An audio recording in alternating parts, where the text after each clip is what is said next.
I called in Chris over the radio, and he agreed to send in his umbrella squad of STARS agents. That's what they were called. They were the umbrella part of STARS, okay? But until he got to my corner of the village, I knew that I had to survive.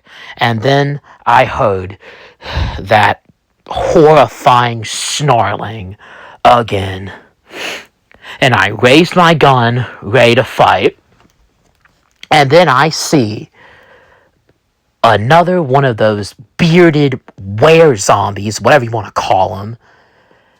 And this one had a rather large axe, and it was slowly walking towards me. Shockingly slow, actually.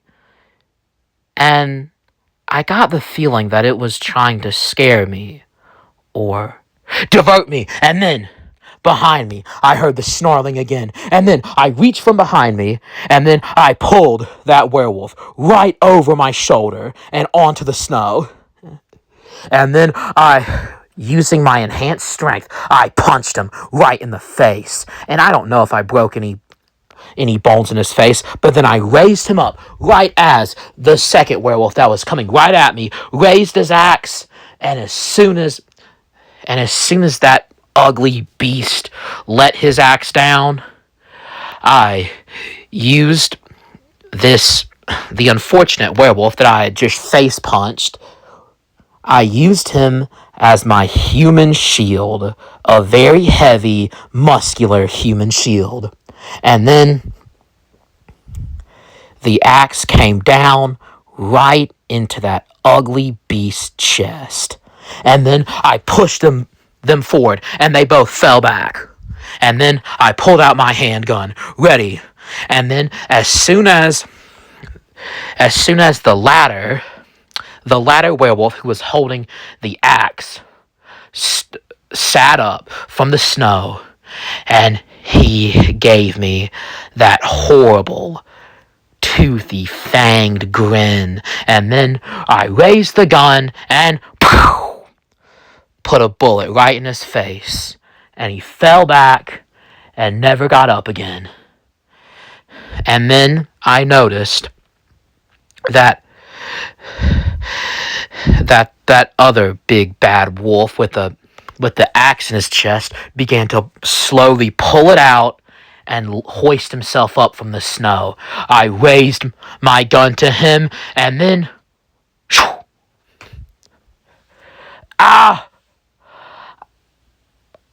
the shock hit me at first, and then the searing pain, and then I noticed that there was a long stick in my leg, and it came suddenly, and I looked over, and I saw another one of those creatures on the roof. But this creature had a bow and a couple arrows. And then the creature was knocking up another arrow and then I knew I had to hide. I had to get somewhere to cover. So I got behind a corner of a cabin that stuck out in this little side road, and it was away from the archer's line of fire. But I knew the archer could easily find another vantage point and get me there. And then I heard someone or something, I don't even know what to call it anymore, dragging through the snow. And I could see that big bad wolf again, leaking blood, but this time it had a low growl, and it had a rather large knife in its hand that it must have pulled from a side pouch. And then it raised its knife, and then shoo, another arrow, but this time it hit the corner of the cabin that I was hiding behind. And then I knew that wolf had found me, and it was starting to trudge its way towards me. And I must say, it trudged relatively fast for an animal / human that was wounded in the chest. And then I saw that thing reach its clawed hands around the corner of the cabin and slowly pull itself right towards me. And then I raised my pistol again, and it tried to lunge right at me with its knife, but right on the nick of time, I shot it right in the base of its neck. It gurgled and then fell in a dark crimson puddle on the snow-covered ground. But I still had to deal with the archer. And boy, I wish I had taken out my rifle and dealt with that archer sooner, because in the time that I stepped out of my cover to shoot that other wolf, the archer had planted another arrow right in my shoulder. I fell back, and I knew if that archer kept hitting me, it didn't matter if I had a healing factor or not. That thing was eventually going to kill me. And then, pow, I saw a gush of blood come out from the archer's chest, and the archer fell back. And then I heard more gunshots, and the more cracking of machine guns. And then I saw Chris in his Black Stars uniform came over to me and helped me up.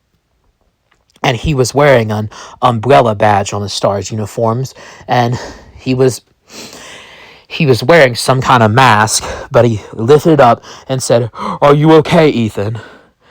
And I said, "All right, it's okay, I'm fine." And then I pulled the arrow out of my shoulder, and I pulled the other one out of my leg. And Chris made for his bandages, but I said, "No, it's okay. Give him a minute." And then after about 10 painful seconds, both wounds were closed, and swollen scars stood where gushing blood once was in about 10 seconds. And Chris said, "All right, okay, we've got this village almost contained, and here's some extra rounds. All right." And he said also, "Ethan, I think we found out where some real civilians are hiding out. Come on, we think they have some intel." And so I followed them, and then I thankfully saw more Stars agents eliminating those wolves. Yeah, no eating grandma for them. And then we walked through a cemetery, and that gravedigger, he's gonna be busy tomorrow.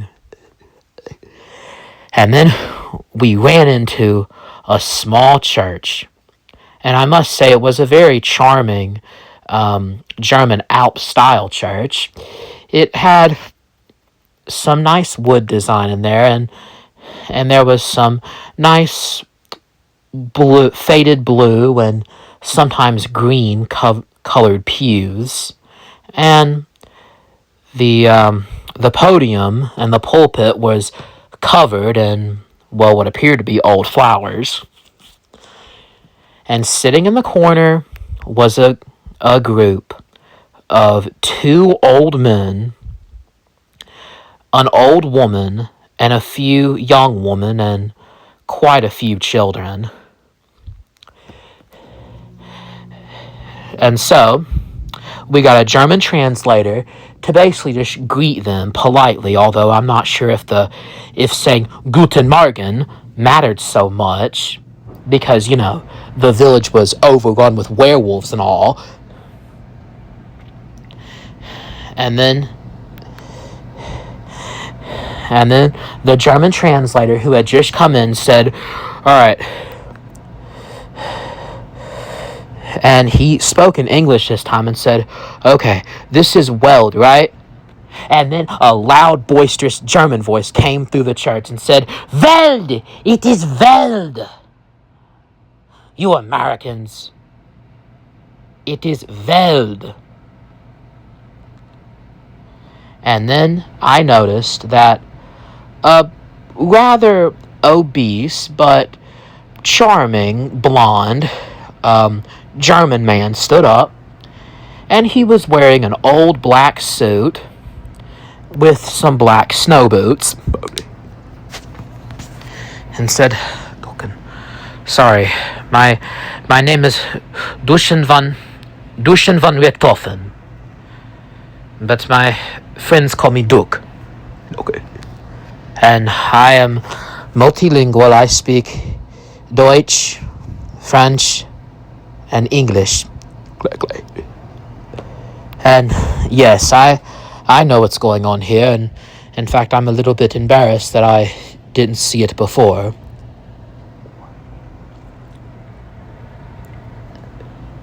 Okay. And then me, Chris, and the German translator, we just said, "Okay, well, please tell us." And then I took a front row seat to whatever gospel this German man was about to preach, because this was my daughter.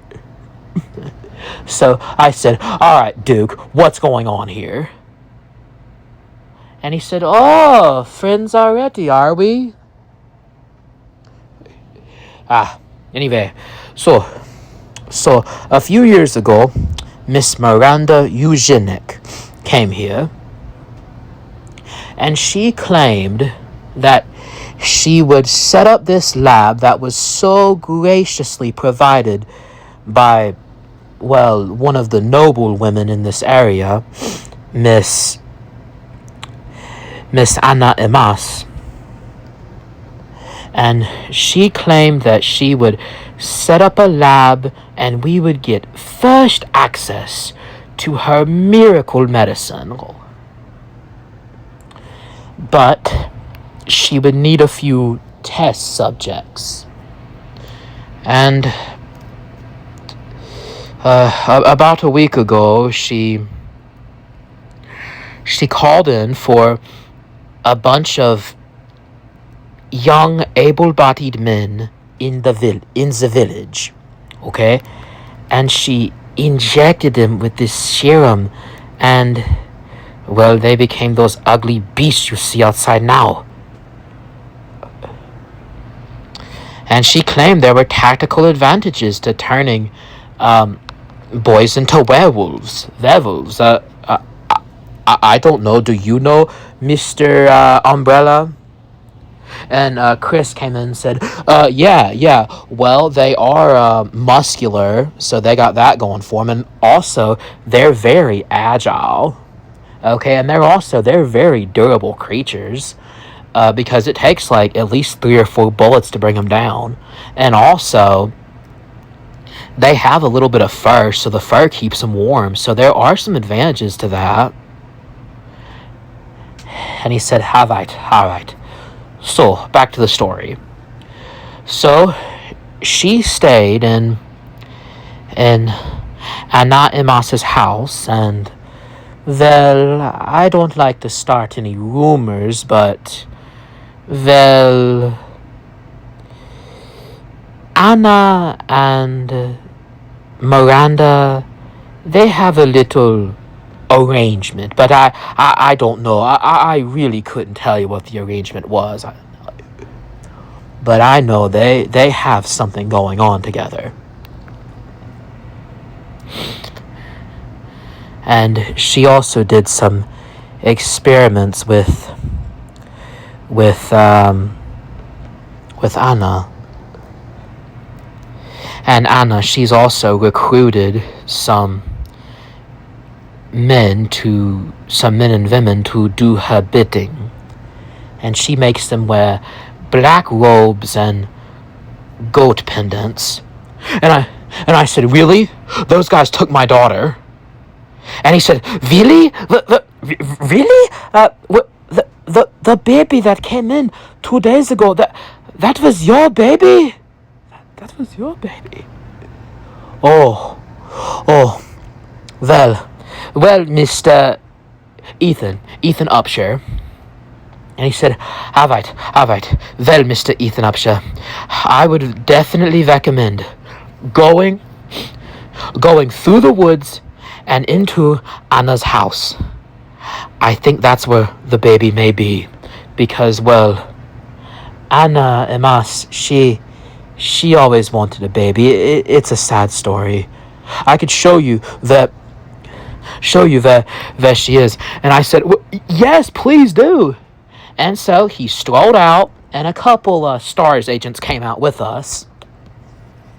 And then he pointed through this forested path on a house, to a sign that said,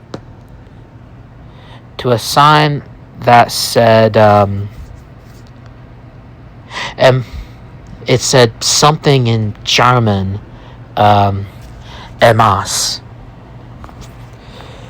And I said, all right, okay. And of course it was spelled in German, so I mean, I don't even know if it really said Emmass, but yeah, he pointed. Yes, it said Haus Von Emmass. And yeah, I knew where to go. And he said, all right. And then Duke said, all right, I hope you find your baby. Viel Glück, Mr. Upshur. And I said, Danke. That was about all the German I know. And then I walked through that cold, snowy, foggy, and rather lonely forest. I decided not to bring any backup with me. Now, I had a radio if I ever needed some, but I just had a feeling that if somebody in the house saw me coming with a bunch of STARS agents, well, they might... I don't want to say what they might do to Rose. I didn't want to even think about that. I had to find some way to just quietly enter Haus Von Emmass. Alright. So, I walked through that forest, and it was a rather nice wooded path. And then the first thing I came upon was a kind of barn with a big open door in it, and there was a lantern inside. And so I stepped in, making sure to check the corners, and I noticed that there was a typewriter there. And I thought that was weird to have a typewriter and a lantern in a barn.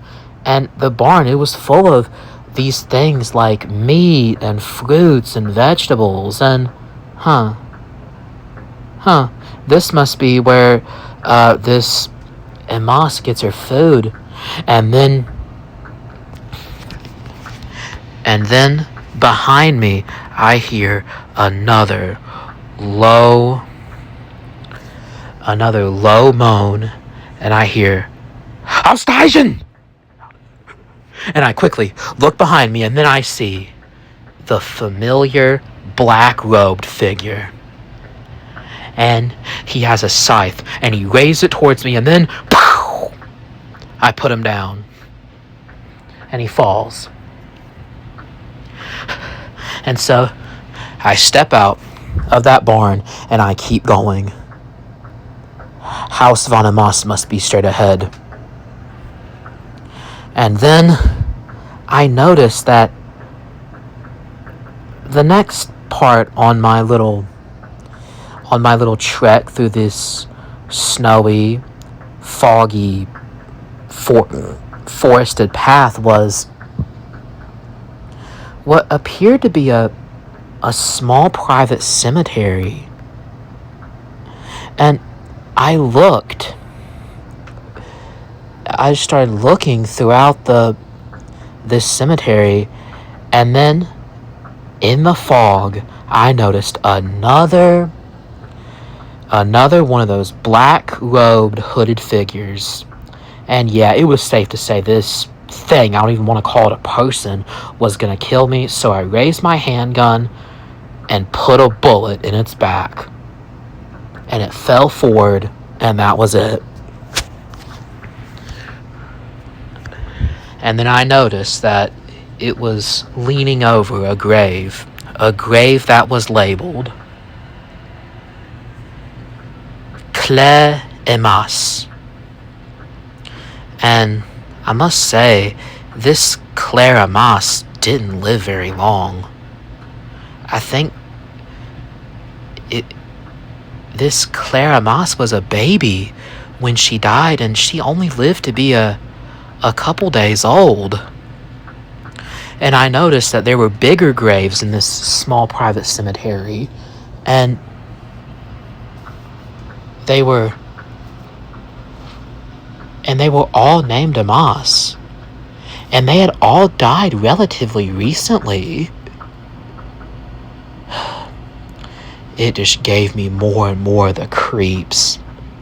And so I followed another sign that said Haus Von Emmass, and this time I took out my rifle and I approached a wooden rickety bridge that was over a rather large but cold looking river. And the river had a loud rapid sound, and it led out into a waterfall.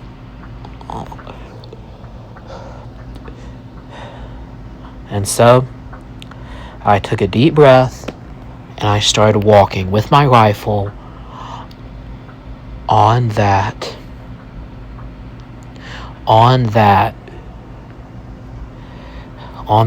rickety bridge. And the air was so thin but so crisp. The hair on the back of my neck stood up, and I got that old familiar on edge feeling, like I was being watched.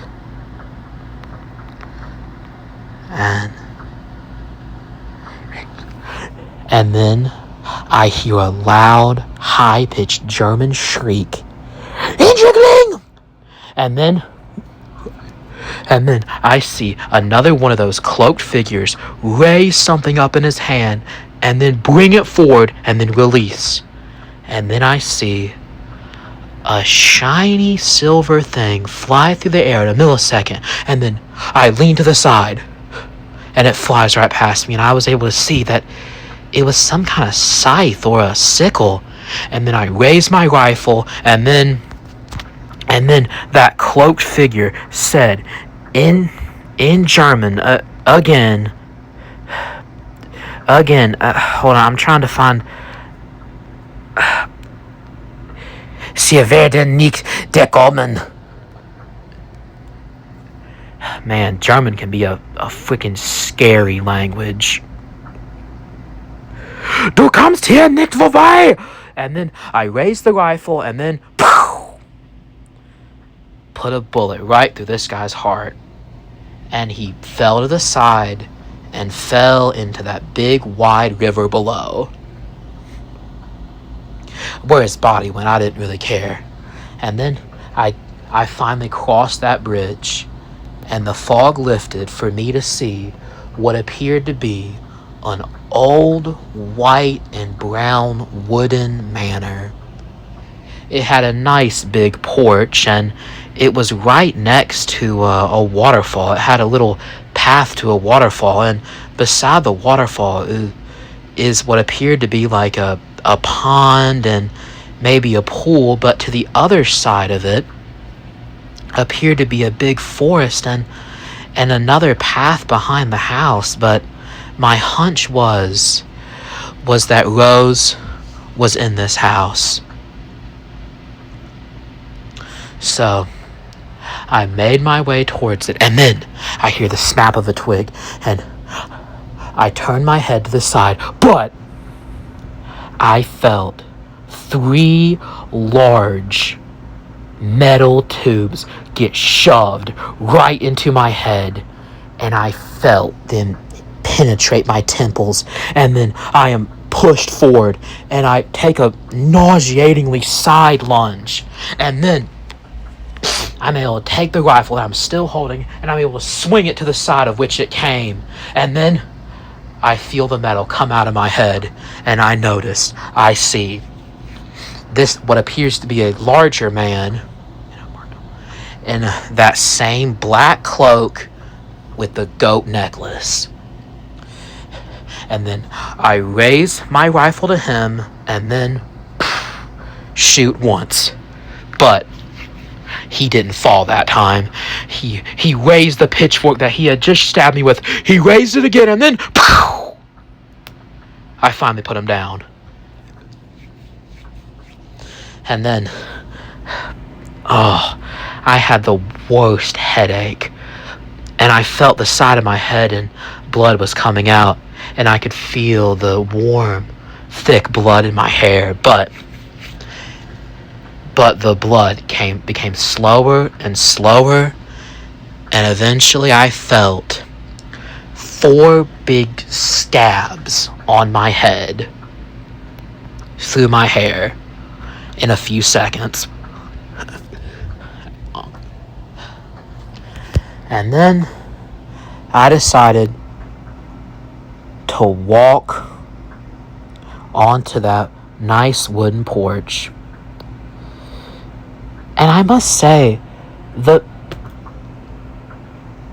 this wooden manor, it was very charming. It had a nice view near the waterfall overlooking. It was on the mountains overlooking a valley, and it was right beside a waterfall. And it would have been a beautiful view if it just wasn't so foggy that day. And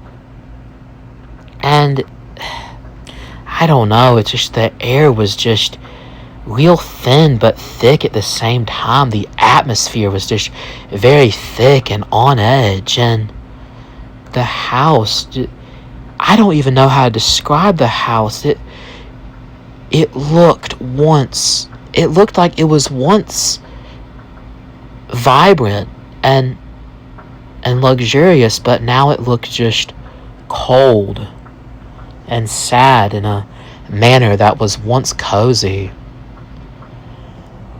And so I put my hand on the golden doorknob and walked in. I walked in to a big entrance hall where there were tiles on the floor, and there were 2 doors to the side of me in the entrance hall, and there was a big stairwell right in front of me with a balcony that led to another part of the house. And on that balcony, I saw a woman shrouded in a black dress, and her skin was as pale as the snow outside, and her hair was as black as the night sky.